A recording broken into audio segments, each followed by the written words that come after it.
Hi guys, welcome back to my channel. Welcome back to a new video. Happy New Year. I feel like I have so many things to say right in the beginning because I've been absent for so long. But yeah, Happy New Year. I'm really excited to be back this year. I'm going to try and make it a habit to film a bit more than I did last year because I think last year was a bit of ups and downs. It was a lot of inconsistency, which is okay in the sense that I have other things to do, but I really do enjoy filming and talking about books and other things. So I'm gonna try and be a bit better about doing that this year. Obviously, for the first video of the year, we need to talk about my favorite books of last year. I think overall I had a really good reading year. I'm gonna check my statistics on Goodreads. So I read 75 books last year, which is more than I thought. Shortest book was The Answer Is No by Frederick Backman. Longest was The Dragon Republic by R.F. Kuang. Average book length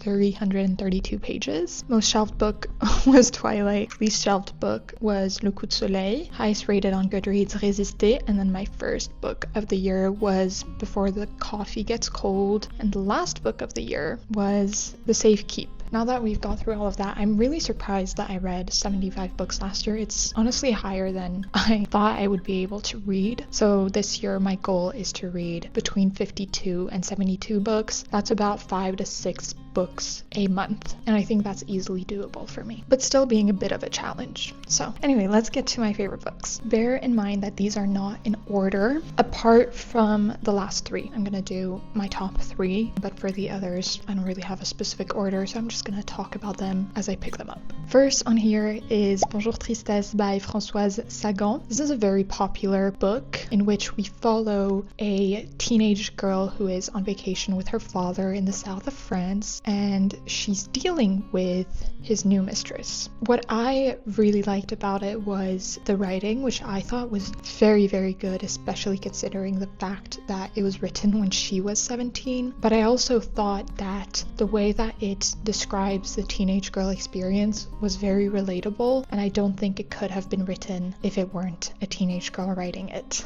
There are a lot of moments and thoughts that enter the teenage mind that kind of disappear afterward, but I think it's really interesting to follow a teenager because your hormones and your emotions and your thoughts are even more intense than in other moments, which does not make it the easiest time in your life, and you can see that when reading this book, but it also makes for following a very, very compelling story. I also very much enjoyed the descriptions of the nature in the summer. It's one of my favorite things to read about, especially when it's already summer, which I read it, I think in May, just on a bench at the park, and I think that was a really good scenery for this. I can imagine reading it in a very, very hot summer day, and I think it would be best enjoyed with that kind of scenery around. So, is Bonjour Tristesse. Then I still don't have a physical copy, which there are a few that I don't have with me, and one of them is Post-Traumatic by Chantal V. Johnson. In this one we follow Vivian, who is a very successful lawyer. She lives in New York City, and under the surface she's actually not doing so well. Vivian is grappling with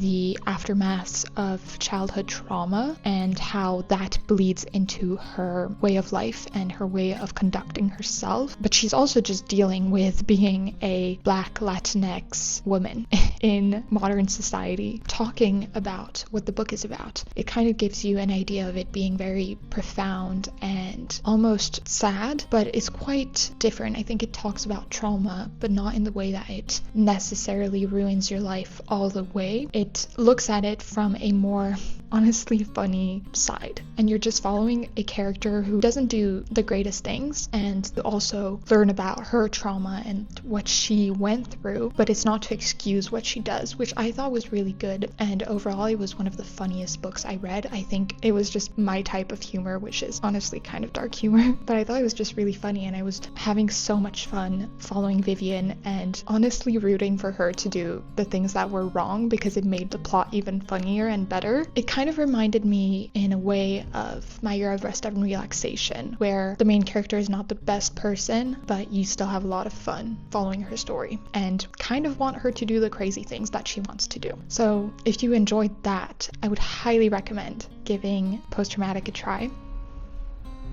Neighbor is opening his blinds. I think also what made the book even better for me was just watching interviews with Chantal V. Johnson, because she's very interesting and she's also a lawyer herself, so I always find that fascinating. I really hope that she will come out with a new book fairly soon, because I just really love that one. Next is honestly a surprise for me, because it's Pride and Prejudice by Jane Austen, and I read this I think in a vlog. If you're more curious about what I was feeling as I was reading it, you can watch that. But I had read Emma earlier in the year, and when I got into this, I didn't think I was going to absolutely adore it, and boy, I was wrong. I actually found this to be really fun. With Emma, I thought that we were following the side characters a bit too much, while this one, the side characters added plot elements that I really enjoyed. And so even though most of the focus was on Elizabeth and Mr. Darcy, when we were following the other characters and what they were going through, I was really enjoying it. I also knew nothing about the story, which I think made it even better, because I was discovering everything and just being shocked at certain points. I mean, I think everyone kind of knows what this is about, although clearly not everyone does, because I didn't. I only knew it was about Elizabeth and Mr. Darcy, but actually that's where I'm gonna leave it. A romance novel, but I think it talks about the condition of women in that time very well, and I really liked Elizabeth being the main character, because she was kind of breaking the expectations of what it was to be a woman back then, and she was very vocal. She didn't let anyone walk over her, specifically Mr. Darcy. And I thought she was just a very interesting character to follow. I also really like how this one was written, and it made me really connect with the characters. And then what solidified my love for it was watching the 2005 movie. That movie was incredible. The yearning in the movie was just, it was so well done. The actors did an amazing job, and I really want to watch it. I think it became an instant favorite. I was scared going into it that I was just not going to be as faithful to the book, but then it really was. I think it was a perfect adaptation, and the scenery and the way that it was shot made it even better. So Pride and Prejudice. I also for sure read this one for a vlog. It's its own vlog, and that's The Secret History by Donna Tartt. This follows a group of classic students who, it says that they go beyond the boundaries of morality, and then they have to deal with what they did, which is kind of where I'm going to leave it, because again, didn't know much to anything about this, and I was very pleasantly surprised. As I was reading it, and even near the end, I really enjoyed it. But what caught me off guard was not being able to stop thinking about it after I finished it. I think it raised a lot of interesting questions about morality and about the extent you're willing to go to create art in a sort of way, but also the critique of intellectualism and kind of the losing of touch with reality when you're so wrapped up in something. And there's also a lot of theories that people have when you finish it, which make it even better. I have my own, and I've talked about them, but I also thought that following these really morally great characters was very interesting. I was shocked about the things they were doing, but it also just brought up so many reflections on certain things. And I also really liked that it touched a lot on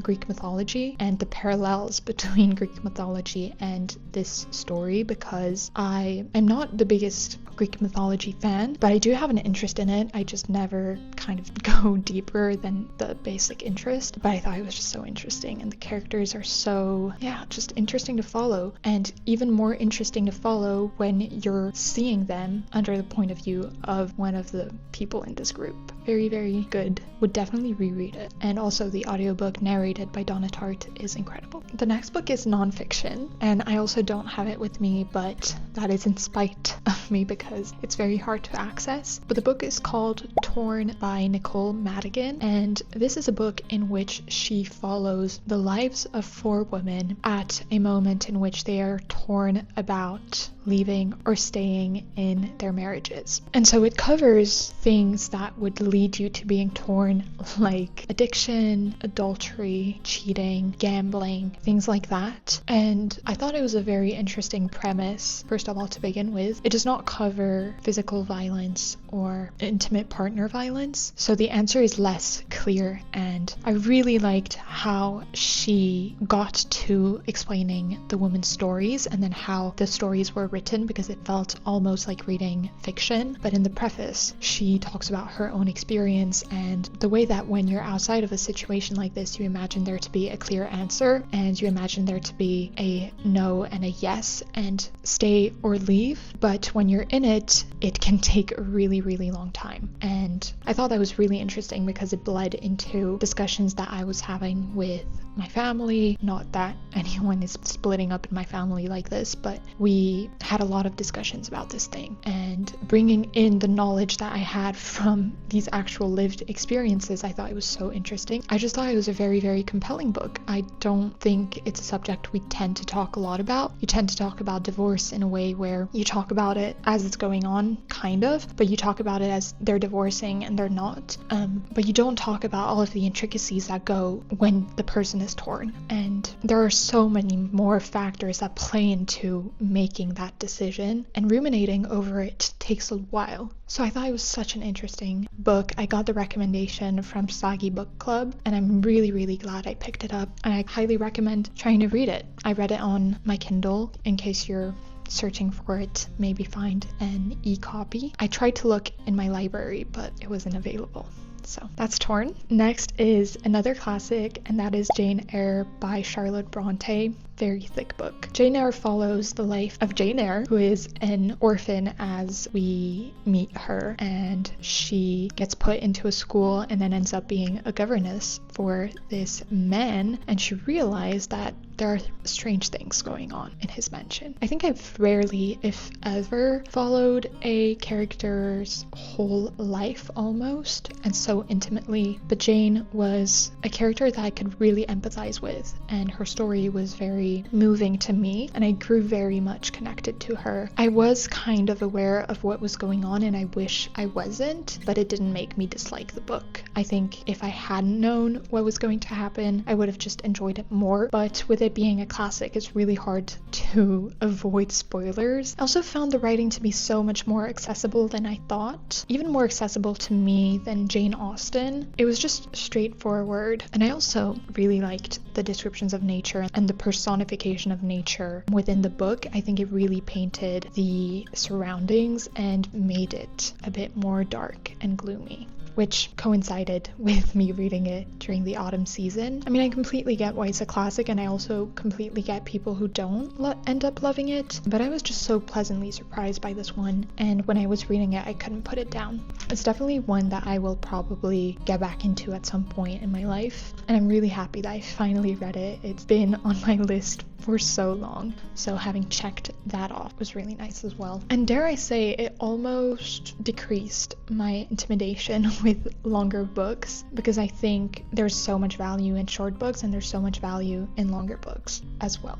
So that's Jane Eyre. And then our last book that I don't have with me is called A Language of Limbs by Dylan Hardcastle. This is really hard to explain, but we follow two limbs, limb 1 and limb 2, and then one of them is going to accept their sexuality and then the other one is going to repress it. And it takes place in the midst of the AIDS crisis, specifically in Australia. But I found it so compelling, and I ended up writing a paper for it for one of my classes, so I think I have a lot more to say about it. But I really liked that it didn't present these limbs' decision to accept or repress the sexuality as right or wrong. And I thought that was really important, because whatever their decision was, they went through hardships in life and pain, but also moments of joy, moments of pure happiness. And I thought it was just a very moving story. In terms of the writing, it was very lyrical and beautiful. Almost every sentence I wanted to underline. It, in that sense, kind of reminded me of Open Water by Caleb Azuma Nelson, even in the themes, because I think both talk about the importance of art for minorities. I really want to get my hands on a physical copy and annotate it fully, because I think it just deserves that that kind of attention. I don't think I've ever come across a story written in that way either. And I really just loved how it was written. I don't want to explain too much about what it's about because I think discovering it makes it even better, but it raises so many important questions and difficulties, which I thought was interesting. And it was even better that it kind of coincided with things that I was learning in my class. I was taking a lesbian studies class, and there was so much in the book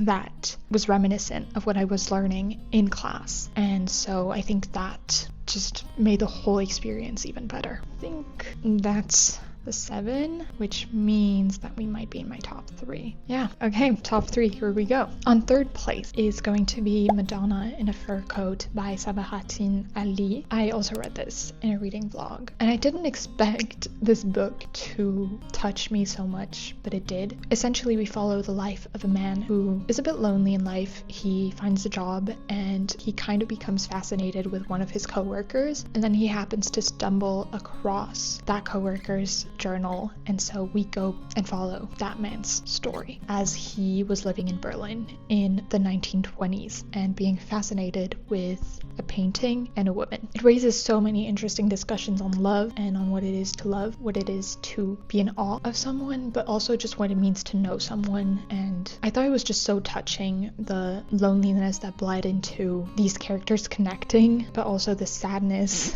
with this entire story. It wasn't written in a very lyrical way, which is something that I'd expected going into it, but then it was not like that. And I think that made it somehow better because it was straightforward, but it was just thoughts about living and loving that I didn't necessarily think about or even necessarily agreed with. But I just thought it was so interesting and made me think so much that I loved it so much. I annotated it so much, which is crazy. But I'm so glad that it gained a lot of popularity because I would not have read this if I hadn't heard about it, and that would have been a great loss for me. It just kind of teaches you about humanity, but it doesn't raise clear answers, and that was even more interesting to me. So Madonna in a Fur Coat, highly recommend. Please give this one a read. We are at the top 2, and this is my favorite standalone of the year, and I've talked about this book on my channel before, but it is Just Kids by Patti Smith. This is a memoir. Interestingly, last year my favorite book was a memoir, so I somehow very much enjoy when people talk about their own lives. I think there's a level of intimacy that you get with that you don't necessarily feel with other books, and you can tell when, or at least I can tell, when a story is very close to the author's heart. We follow the lives of Patti Smith and her best friend Robert Mapplethorpe as they were struggling artists in New York during the 60s and the 70s. It's such a beautiful blend of art and what it means to make art, but also love and friendship. When I was reading this, I was just so enamored with their friendship, and they really read like soulmates, and it's really hard to achieve something like that in my opinion, because first of all, I don't know that I really believe in soulmates, but the connection that these two had was beautiful. And I also just love Patti Smith's writing. I saw that she came out with a new book, which I need to read. I'm going to be reading some of her other works this year for sure, because I loved this one so much, but this one just makes me still emotional to talk about, which I didn't expect that I would be emotional when talking about this right now. I just thought it was just so beautiful, and it really makes you want to write, it makes you want to make art, it makes you want to cherish the people you love, and I think it's 10 times more interesting than if we'd followed them as they were already successful, because the way they bonded was over their shared struggle with life, and that kind of came from their inability to give away art and give away their pursuit of art. It was also very vibrant in the setting, and I was watching an interview by Patti Smith, and she was talking about how she wouldn't write a scene that she couldn't perfectly picture in her head because Robert was the type of person who didn't like reading, and so she wanted this book to feel as closest to imaginable as possible. And I thought that was such a good achievement, because I'm not someone who really imagines things as I read, but there are once in a while books that do that a little better, and I think this was one of them. Definitely going to be rereading this book in my life. I thought it was just absolutely beautiful and amazing. It could be tied with my favorite of the year because it was just that good. and that's now a favorite of all time. So that's just kids. And then my favorite, which A is a bit of cheating, but also B, I'm so angry that I didn't bring back with me, because I brought all of my favorite books back from London, which is where I live. I'm in Paris right now, because that's where my family is. And I'm so angry that I didn't bring the book, but my favorite books of the year are, of course, the Neapolitan Quartet by Elena Ferrante. It was just such a good story. Quickly, we follow Lila and Lenu, their entire lives and their entire friendship from childhood to adulthood, and they live in this very vibrant but dangerous neighborhood in Naples, and very poor neighborhood, which is kind of marked by a lot of violence and as well as a lot of misogyny. I don't want to explain too much about it, because on the one hand, there's not a lot that goes on in these books, because you're actually following the lives of people. And I thought that was so well written, because there's not crazy things that go on, and not everyone's life is just insane like that. But you're also just following everything under Lenu's point of view. And she is infatuated with Lila. They have this sort of super close friendship. Again, a once-in-a-lifetime friendship. However, it comes with a lot of toxicity, or a lot of comparison that is typical to being a woman, because society is already trying to make you compare yourself to your friends. Elena Ferrante's writing is just one of the best, if not the best writing I have read. I think the way that she phrases things is insane, and I can only say this from the translation, so Anne Goldstein is incredible at her job, because the way that it was written, I could tell that it was a really accurate translation of a Roman language. She tried to keep a sort of authenticity in the way that we word sentences and the order of the words and sentences, which made it a bit harder to read with it being in English, but I thought it was just so well done. I don't think I know any character better than I know Lila and Lenu, and that's also shocking, because we're again only under Lenu's point of view, and I cried so much at the ending. I still have yet to watch the show. I only watched season 1, but I was giving it a lot of time, and I think about these books every week. I think about the characters all the time, the detail that was in this book. As I was reading it, I just knew that there has to be some sort of real element to this story, because I don't think anyone could write with so much detail about something completely made up. And not in the sense that, fantasy authors can write a completely different world with a lot of detail, but it's not comparable. I don't know how to explain it. You would know if you read it. I really loved the quartet so much. I know that it's one that I'm going to go back and reread over the course of my life. I'm also so happy that I jotted down every single reaction I had from everything that was going on in my physical copies, because now I can reread them with reading my initial reactions. But I think there are so many layers to this story that I will discover as I read it throughout my life. And honestly, I think it's going to be one of the best books that I read ever. So I'm really happy that I started reading that last year. I read the first one last year, and then I reread it this year and finished the whole quartet. And I'm so happy that these books exist. So if you haven't given them a try, please do. Bear in mind that not a lot, if not anything, really happens, but you get to connect, or you get to read about characters in a way that you probably have never before. And that brings us to the end of this video finally. I'm going to get on top of my editing as fast as possible, because I have a lot to do in that department to get this up ASAP in 2 days. But yeah, I hope you enjoyed watching. Let me know what your favorite books were of last year. I don't think I have a lot of all-time new favorites, but I had a really good reading year, and I hope this year will be even better, because my taste is kind of narrowing, so I can pinpoint what I like a bit better now. But yeah, I'll leave you to whatever it is you're going to do, and I'll see you very soon. Bye!